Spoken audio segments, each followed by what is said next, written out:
Smoothie, drinking in class, drinking out of class, drinking in between classes. It's all good. Super portable, super tasty, super high carb. No, I have to film everything that I'm eating for my YouTube channel. Is she an adjunct? Yes. But Yeah, she teaches at like 4 different universities. Hunter, Briarcliff, stuff. Smoothie number 2. So after having about a liter of water, about to have some dinner. This is heavy. This weighs more than me. This is probably about 5 or 6 cups cooked of white rice, basmati organic rice. And on top is steamed lentils and some steamed vegetables. And a little bit of sweet potatoes from leftover from yesterday. So we're going to chow down, high carbohydrate, high plant-based diet feast. So this is round number 2. This is at least 4 cups of cooked rice, maybe 5. Rest of sweet potatoes, probably about a pound of sweet potatoes. And some more lentils, steamed vegetables. Super delicious, super healthy. Okay, so today, last day of classes, last day of my 18,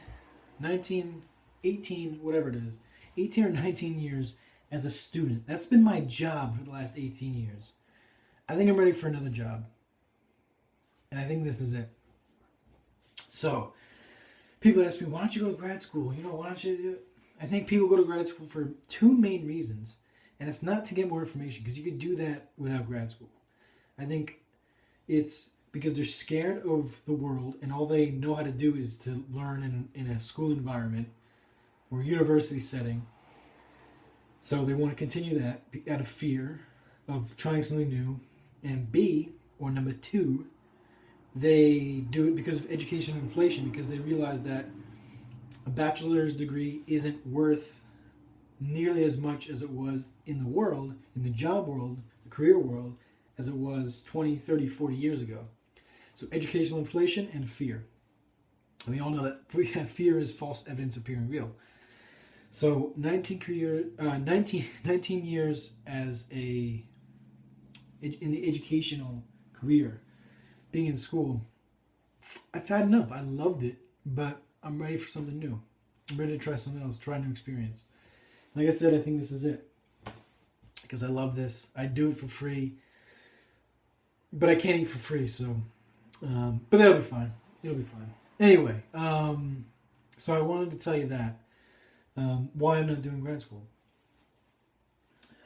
At least, because I think if I look at my dream, and my dream is what it is, then and the schooling is required for that, then that'll just come naturally. But I think to force something just because it's good, I've already done that. I've gone to college because my parents wanted me to. If I could look back on it, would I have gone to college? I don't know. But I did it because that's what everyone else was doing. I'm done doing that. I'm done following the pack. It's not me anymore. So, is this the right path? I don't know. But right now I'm following my heart. So, anyway, that's a bit of a rambling.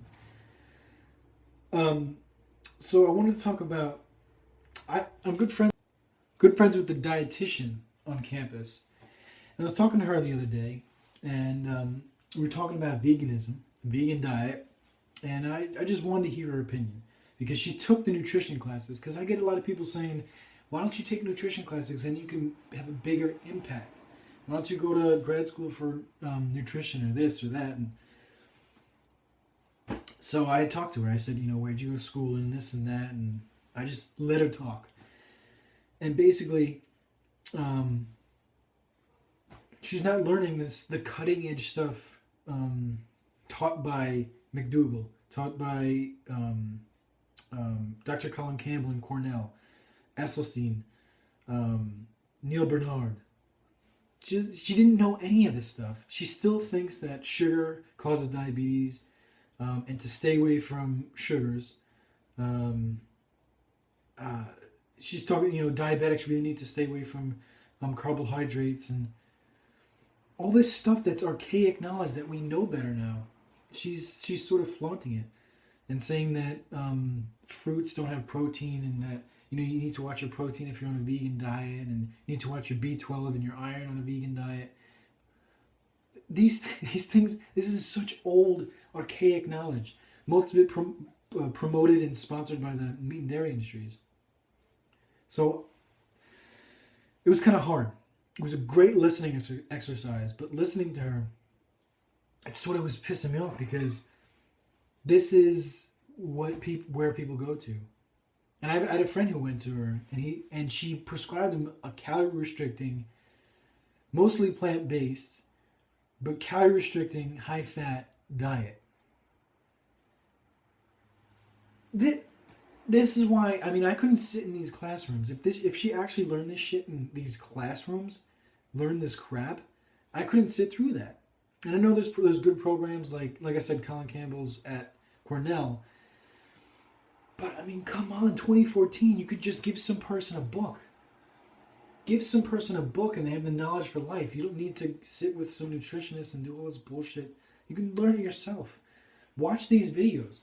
30 days. You have 30 days of meals. Cheap vegan meals. All the nutrition you need. All the iron you need. You can get iron on a vegan diet. Can you feel me? So, that's all I gotta say, but it's crazy. It's crazy the world that we live in because we also live in a world where they prescribe eating clay to get the toxins out of your body. The body knows how to get rid of toxins. You don't need to do fucking colonics or any of these other weird treatments. Oh yeah, but my chakras aren't aligned and I gotta do this. And you're different from me. You're different from billions of other people on the planet. Eat a plant-based diet. Move your freaking body a little bit. It's taboo information. Get off the couch and move your body a little bit. Walk around the block. Walk your dog. Play with your kids, God forbid. Instead of freaking throwing an iPad in front of them and saying this is entertainment. No, this will teach my kid. We need to get back to what we value in society because we all value family time and we all value our health. Let's put our money where our mouth is. Let's put our actions where our words are. So it's my philosophy, and I think most people would agree on that. Oh, but I don't have time, I don't have this, make time for it. Make time for it. If somebody had a gun to your head, you could do it. So you don't need to do these weird programs like eating clay or colonics or all these things. And I'm just responding to a question. And I'm not making fun of you for asking the question, but your body is... because I've been there. Like when I was watching Dan's videos and I was completely bought on the colonics and you have to go to this person to heal this and go to this thing has been created in God's image, in the universe's image. This is an incredible feat in technology, in nature's ingenuity, whatever you want to call it. And we think that we need to eat clay to get rid of toxins. The body knows how to get rid of toxins. We have the skin, we have the kidneys, we have the liver. All these things get rid of toxins. What do you think when you pee? What do you pee out? You don't pee out water that you should drink. It's full of toxins. You hydrate so you can get rid of the toxins in your body, whether from the environment or from the food that you're eating. Hopefully it's not from the food you're eating. So does that make sense? If you have a plant-based diet, if you have a diet that cultivates health, let food be thy medicine, Hippocrates said, you don't need to do these things. It's just a gimmick. You don't need to blast water up your ass and get rid of the cake stuff that built up there from your previous crappy eating habits. My opinion is you don't need to do that. You do this lifestyle. There's no quick fixes. In real life, in nature, there's no quick fixes. Unless you die from a natural storm, but it's not really fixing your life. So, just do a vegan diet. Do a plant-based diet. Do a high-carb plant-based diet. Do it for a month, see how you feel. Do it for 2 months, see how you feel. Do it for a year. And if somebody has to say, yeah, I'm trying this experiment. Oh, but I hear, yeah, I know there's some people that say it's bad, but I'm trying this experiment, so I'd like for your support. Oh, okay, well, if it's an experiment, I can support you. Throw people a bone, because people don't want to feel threatened. So just tell them you're doing an experiment. That's it. Shuts them up.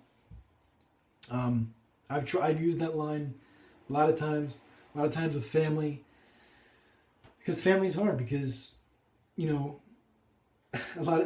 I just say what I think, and I feel a lot better because I'm not holding these emotions. Like I tell my dad, you're gonna die if you don't fix your eating habits. If you eat like a king every single fucking day, you're gonna die.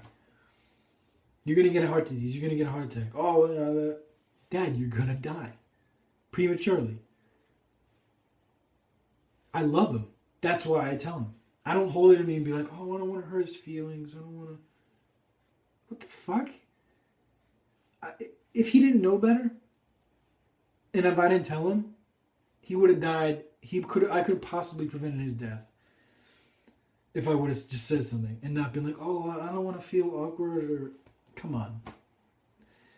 Life is too short to be a bitch, or a jackass, or a lame-o, braino, flangashano. So I hope that makes sense. That didn't really answer a question, but it made me feel better saying that. Because, we talk about this in sustainability classes all the time.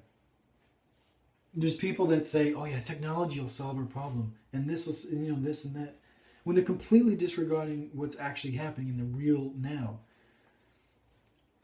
So, but that's another topic. That's another scenario. I could talk about hours on that, but that won't help you. So I'm trying to find more questions. What are your thoughts on when you eat high carb, like fruit versus cooked? I eat fruit if I could eat fruit, really good fruit all day, I would. Just because it feels the best. But in terms of having a starch meal that I had, and compared to fruit, how I feel after, it's really not that much of a difference. Yeah, fruit, when you're eating fruit, you don't really need to drink as much water as you do when you eat carb sources, cooked carb sources like rice or potatoes or whatever. Not that it's a lot more water, but it's really not different. Eat what you want. Eat what's available to you. Fruit's the easiest to digest, but it's not much of a big deal. Or big difference, I mean.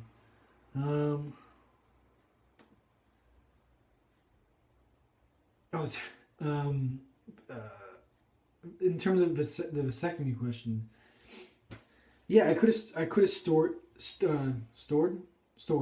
stored. I don't know. Stored sperm in a sperm bank, of course. And yeah, would have been worth the money if I wanted kids, but I don't want kids.